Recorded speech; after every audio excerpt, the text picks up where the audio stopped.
வணக்கம் நேர்களே, தஞ்சாவூர் சமையல் சந்தோஷினி. வாங்க முட்டை வறுக்கலாம். வாங்க, இதுவும் வேறு மெத்தடில் ஈஸியாக வறுக்கலாம். வாங்க, அடுப்பை ஆன் பண்ணி கடாய் போட்டு ஆயில் ஊற்றிருக்கேங்க. சோம்புத்தூள், மிளகுத்தூள், ஜீரகத்தூள் போட்டிருக்கேன். ஒன்றாவே கொஞ்சோண்டு வெங்காயம் போட்டுடலாம்.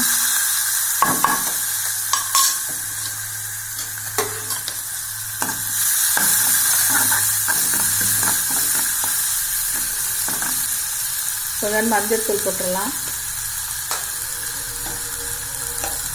மிளகாத்தூள்,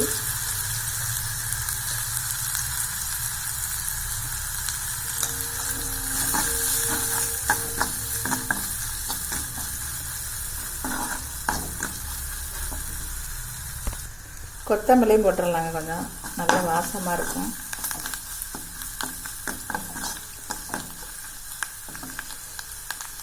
இப்போ நம்ம முட்டையெல்லாம் போட்டுடலாம். அதில் உப்பு போட்டுக்கலாம்.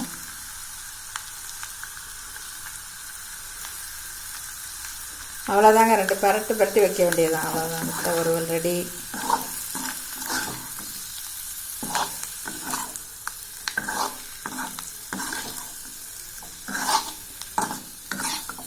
வேறு பிளேட்டுக்கு மாற்றிடலாங்க. முட்டை வறுவல் ரெடி ஆயிடுச்சுங்க. ஈஸியான மெத்தடில் நீங்களும் செஞ்சு பாருங்கள், டேஸ்டியாக இருக்கும். இந்த வீடியோ பிடிச்சிருந்தா லைக் பண்ணுங்கள், ஷேர் பண்ணுங்கள், சப்ஸ்கிரைப் பண்ணுங்கள். வாழ்க வளமுடன்.